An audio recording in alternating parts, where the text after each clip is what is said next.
Hi అండి. అందరు ఎలా ఉన్నారు? అందరికీనండి ఇది శ్రావణ మాసం వచ్చేసింది కదా, ఫస్ట్ శుక్రవారం. అలాగే ఈరోజు నాగపంచమి కూడానండి. అందరికీ నాగపంచమి శుభాకాంక్షలు అండి. అలాగే అమ్మ అనుగ్రహం అందరి మీద ఉండాలని కోరుకుంటున్నానండి. అందరూ మంచిగా పూజ చేసుకోండి ఈ నెల. ఓకేనండి. అలాగే నేను ఒక మంచి కూర చూపించానండి ఈరోజు. మష్రూమ్స్ అండి, వంకాయనండి. ఇవ్వండి పొడవు వంకాయలు తీసుకున్నాను. ఒక అర కేజీ మష్రూమ్స్ ఉంటాయండి, ఒక అర కేజీ వంకాయలు ఉంటాయి. ఇవి కావాల్సినవి అండి ఉల్లిపాయలండి, పచ్చిమిర్చి అండి. అలాగే మనం వండుకునేటప్పుడు అల్లం వెల్లిపాయ గరం మసాలా వేసి తయారు చేసుకుందాం రండి. అలాగే బండ్లో ఆయిల్ వేసి పెట్టుకున్నానండి. కొంచెం ఆయిల్ కాగింది కదా, ఉల్లిపాయలు వేసుకుందాం. అలాగే పచ్చిమిర్చి అండి, కరివేపాకు అండి పెద్దగా ఉందనుకో కొంచెం సన్నగా కట్ చేసి వేసుకున్నాం అనుకో ఆ కొత్తిమీరలో కలిసిపోతుంది, శుభ్రంగా తినేస్తారు పిల్లలు.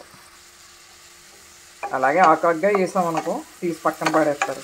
కరివేపాకు అండి పిల్లలకి కానీ మనకి కానివ్వండి ఎంత తింటే అంత మంచిది. ఉల్లిపాయలు ఆ మాత్రం కలర్ వచ్చిన తర్వాత అండి కొంచెం అల్లం వెల్లిపాయ వేసుకుందామండి. అలాగే కొంచెం గరం మసాలా. ఈ ఉల్లిపాయలో వేయించుకున్నాం అనుకో ఈ మసాలా అల్లం వెల్లిపాయ అన్నది కొంచెం పచ్చివాసన రాకుండా ఉంటుంది. ఈ కొంచెం మగ్గిన తర్వాత అండి మనం మష్రూమ్స్ వేసుకుందాం. మసాలా వేయకండి మంచి కమ్మట వాసన వస్తుంది ఇందులోనండి. ఇప్పుడు మష్రూమ్స్ వేసుకుందాం. వంకాయలండి కొంచెం ఇందులో వాటర్ ఎక్కువ ఉంటాయి కదా, అందుకు వంకాయలు మనం తర్వాత తీసుకుందాం. ఇలా వాటర్లో మగ్గుతూ ఉంటాయి కదండి, వాటర్ వేయలేదు కానీ వాటర్లో ఏదో వస్తూ ఉంటుంది కదా. ఈ లోపల మనం అండి వంకాయలు కట్ చేసి పెట్టుకుందాం. ఎప్పుడైనానండి పెద్దవి అనుకో 4 ముక్కలు చేసుకోవాలి, అయ్యే చిన్న మష్రూమ్స్ అనుకోండి 2 అయితే సరిపోతుంది. మగ్గుతూ ఉంటాయి. ఈ లోపల మూత పెట్టండి. ఒక 5 నిమిషాల తర్వాత వంకాయ వేసుకుందాం. ఇలా వచ్చిన తర్వాత మనం వంకాయ వేసుకుందాం. ఇవ్వండి పొడవు వంకాయలు కదా, ఊరికే ఆవిరికే మగ్గిపోతాయి. కూర కూడా అంత టేస్ట్ ఉంటుంది.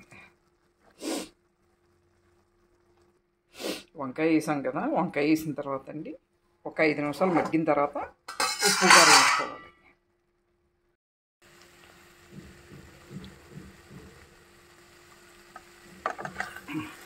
ఇలాగే కొంచెం ఇలా మగ్గిన తర్వాత అండి మనం ఉప్పు కారం వేసుకుందాం. ఉప్పు అంటే ఉప్పు మనం ఆల్రెడీ వంకాయ ముక్కలు కడుక్కున్నాం కదా ఉప్పు నీళ్ళల్లో, అందుకు కొంచెం సాల్ట్ తక్కువ వేసుకుందాం. ఎప్పుడైనానండి సరిపోతే వేసుకోవచ్చు, కానీ ఎక్కువైపోయింది అనుకో తీసుకోవాలి. పసుపు ఒక చిన్న గ్లాస్ అండి, చిన్న గ్లాసు వాటర్ పోసుకుందాం. ఎక్కువ పోయొద్దు, ఎక్కువ పోసాం అనుకోండి కొంచెం సప్పబడిపోయినట్టు ఉంటుంది కూర.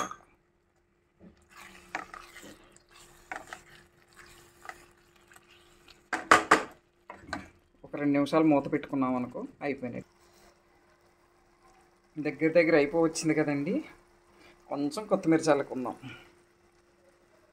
ఇది నాన్ వెజ్ కాకుండా వెజ్ తినే వాళ్ళకి మంచి కూర అండి, చాలా బాగుంటుంది. ఇలా రెండు కలిపి వండుకు చూడండి, చాలా కమ్మగా ఉంటుందండి కూర. మష్రూమ్స్ వంకాయ తయారైపోయిందండి.